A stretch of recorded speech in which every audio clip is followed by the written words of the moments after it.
Egunon, queridos patitos, vamos a tratar de aclarar un asunto a pesar de que tenemos un vídeo sobre reunificacionismo, concretamente en el ámbito de Puerto Rico. Pero vamos a ser sintéticos en el asunto. Ciertamente, aquellos que hablan de la historia como garante de la idea de que Puerto Rico quiere y puede ser parte de las Españas en el año 2023, pues la historia es muy rica, muy interesante, que vamos a decir en este canal, que tenemos unos vídeos muy bonitos respecto a la historia del mundo y determinadas zonas de este planeta. Pero ciertamente, en política, como hemos hablado varias veces, la historia no puede ni debe determinar el futuro de los países en tanto en cuanto la voluntad establece ese cauce en el hoy y en el ahora. Y por tanto, ciertamente debemos de ir más allá de la historia que pueda tener en Puerto Rico del siglo XIX y anteriores. Tenemos que ir al momento actual. ¿Y cuál es el momento actual? Tres circunstancias muy importantes ante cuál puede ser el asunto cuando se dice que Puerto Rico sea una comunidad autónoma de España. Primero, ¿cuál es la forma de salir de los Estados Unidos? Parte importante, clave a mi juicio. ¿Hay una fórmula de salida de los Estados Unidos? Hemos de recordar lo que dijimos con Emilio Blanet respecto a la posible secesión de Texas, que fue cerrada en una de las preguntas con firmas que se hizo a partir del año 2012 a la Casa Blanca, y dijo que ya había sido cerrado el asunto en el siglo XIX. Texas no tiene derecho, aparentemente, a escindirse de la Unión, pero ciertamente en 1860, 1861 hubo estados que se segregaron y formaron los Estados Confederados de América. Por tanto, Puerto Rico tiene derecho a segregarse de los Estados Unidos. Hay que decir que Puerto Rico ha tenido referéndums para el cambio de estatus. Desde 1968 es un estatus de libre asociación, que se entiende mejor porque el original está escrito en inglés, que es Commonwealth. Commonwealth como la Commonwealth de Massachusetts. Pero no está dentro de la Unión, no es un estado de la Unión, es un estado aparte, un territorio adherido, a pesar de que técnicamente los ciudadanos de Puerto Rico son ciudadanos de los Estados Unidos de América, aunque no puedan elegir al presidente de los Estados Unidos. Tienen un comisionado, la Cámara de Representantes, que tiene voz, pero no tiene voto. Por tanto, en los últimos tiempos, recuerdo en 2012, pero ha habido más, puede ver varios referéndums de cambio de estatus donde la situación de comunidad autónoma dentro de España no estaba contemplada. Está contemplada, sobre todo, la vía para alcanzar ser el estado número 51, a pesar de que dicen que no cambiaría el marco de la bandera, que cambió la última vez a la incorporación formal en el año 1959-1960 de Alaska y de Hawái, estados 49 y 50.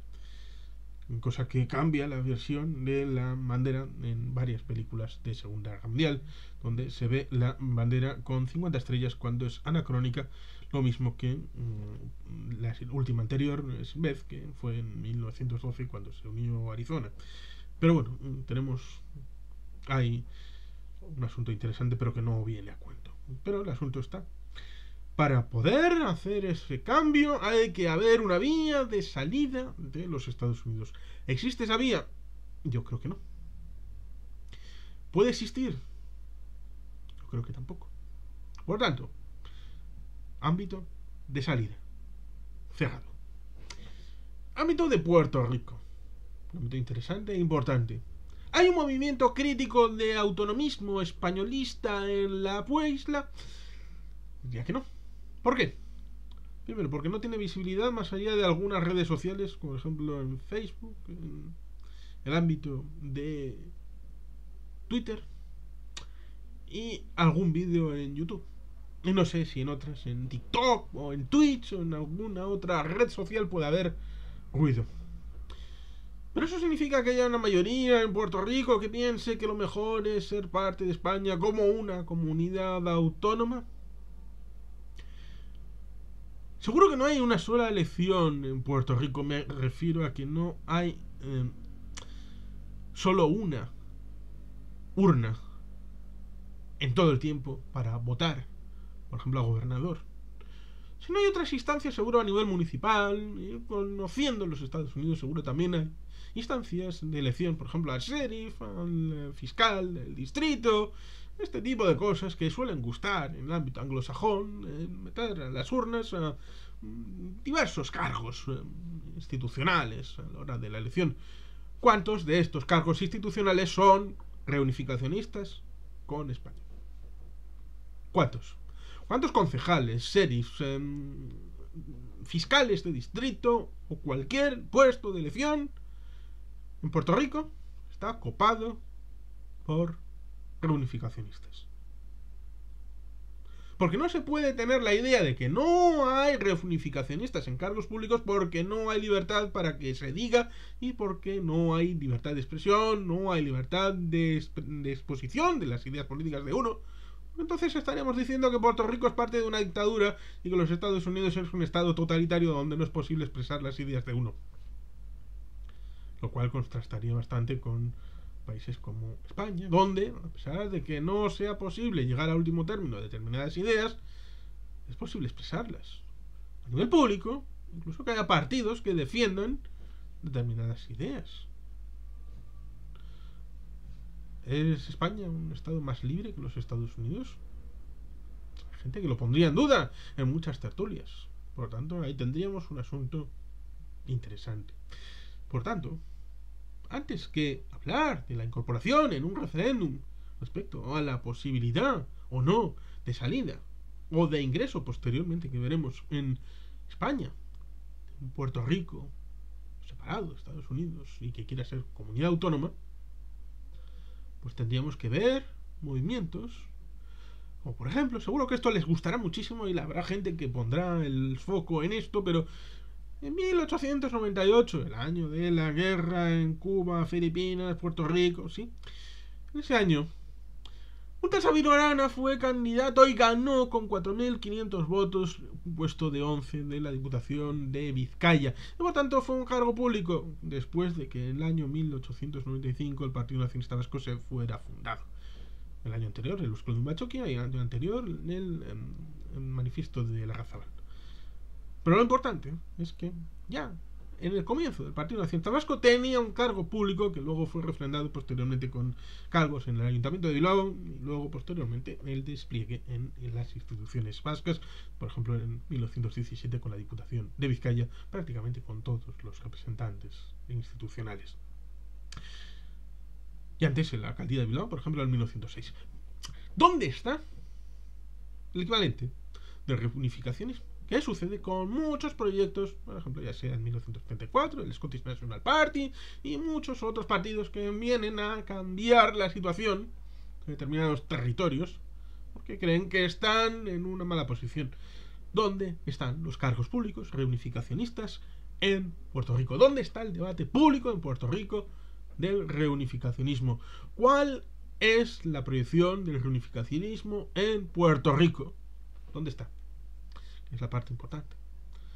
¿De dónde se sale?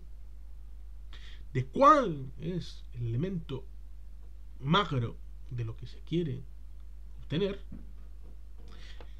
¿Y a dónde se quiere ir? ¿Hay una vía de entrada en España de una comunidad autónoma como posiblemente pudiera ser Puerto Rico? No. La respuesta es sencillamente no.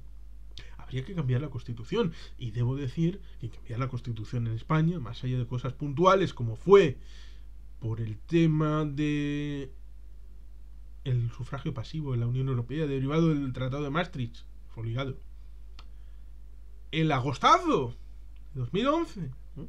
Con nocturnidad lo decía el artículo 135 de la Constitución, cambiado por el tema de la prioridad del pago de la deuda para ser garantizados para la ayuda del Banco Central Europeo. Y el tema de los disminuidos.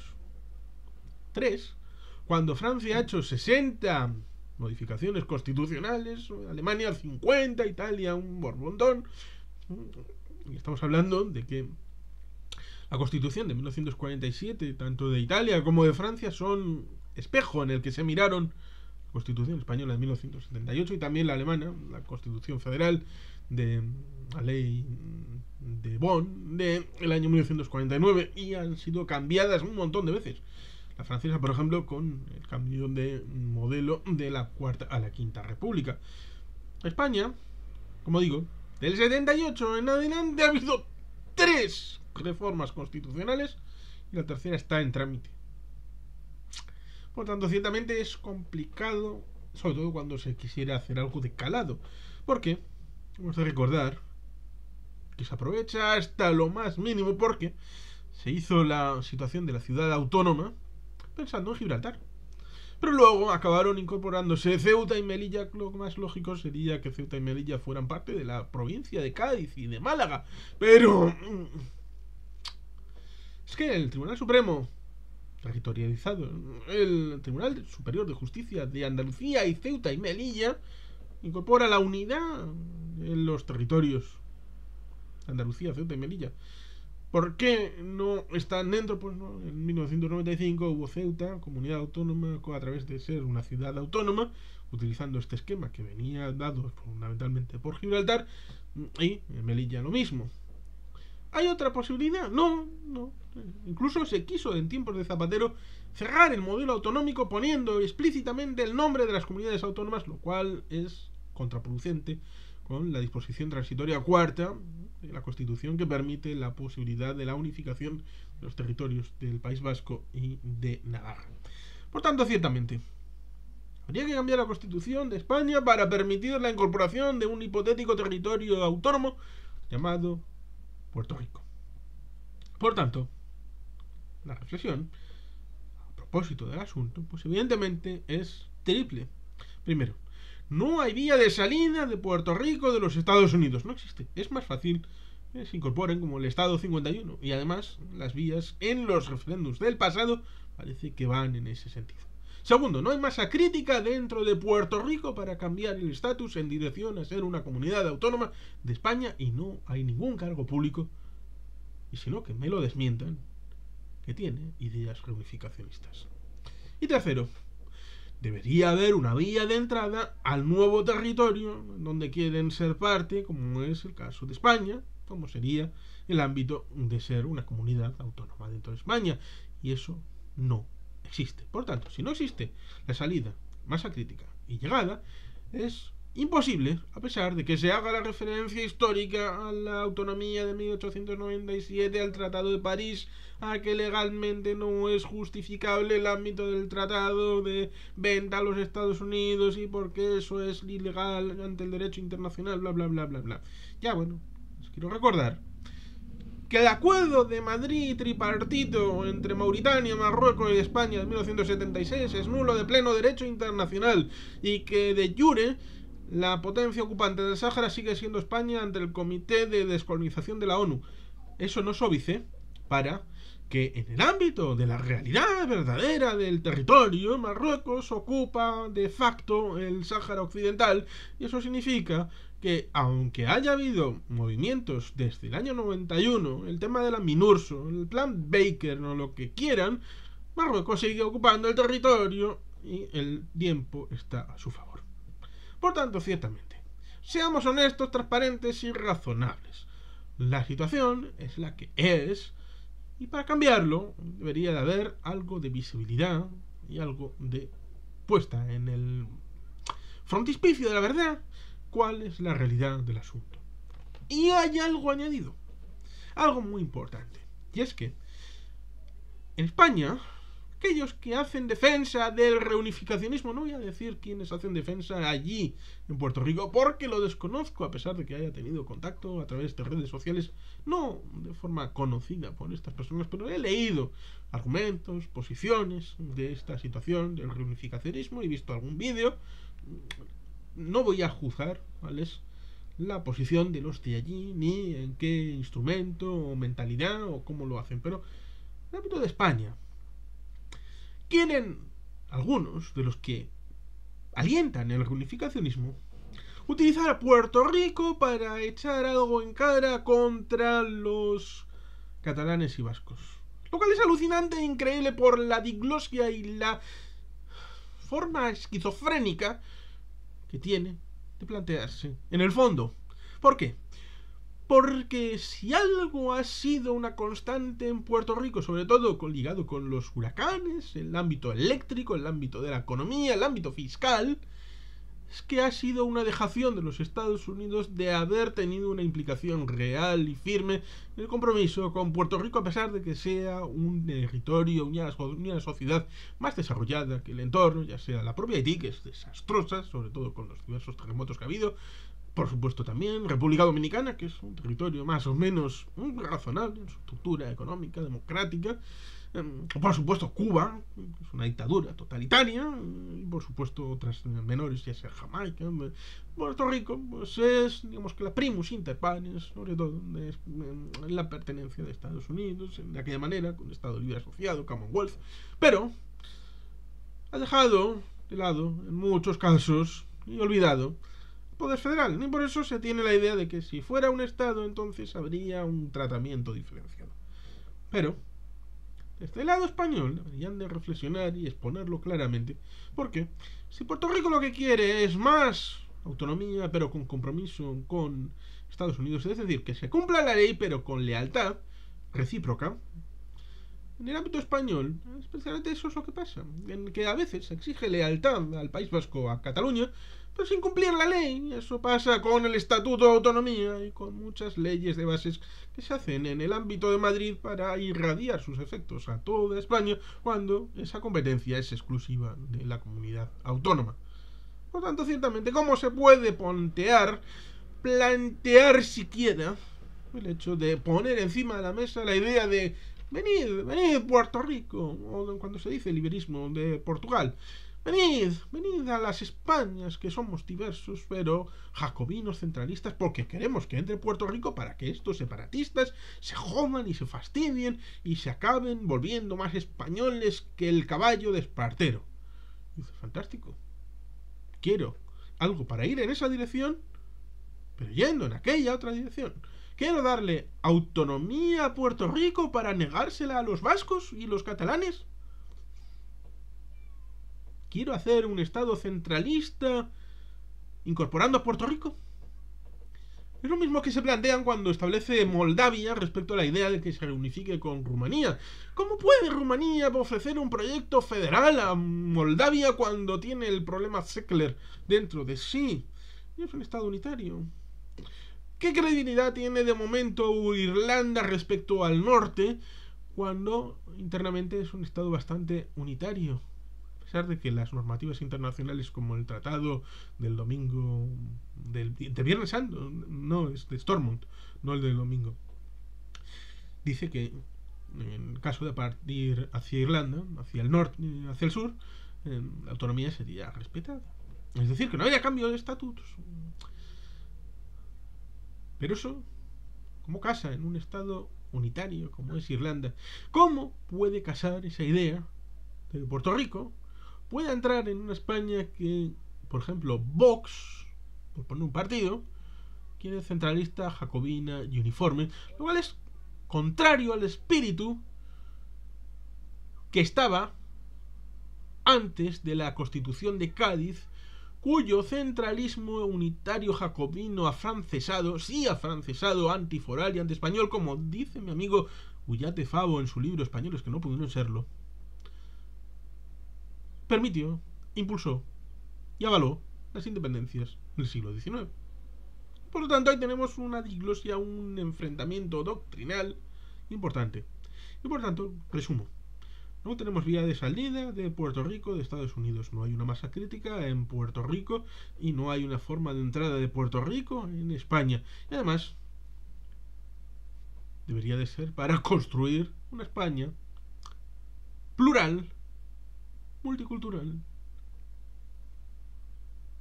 que no parece haber ganas de construirse en España, porque debería hacerse con independencia del territorio al que se quiera beneficiar, sino como marco general de comprensión. Y por lo tanto, ciertamente, yo creo que es un caso cerrado. Lo siento, pero lo siento así. Y sin más, queridos patitos, es que ricasco, agur probat, Betty Gelpien.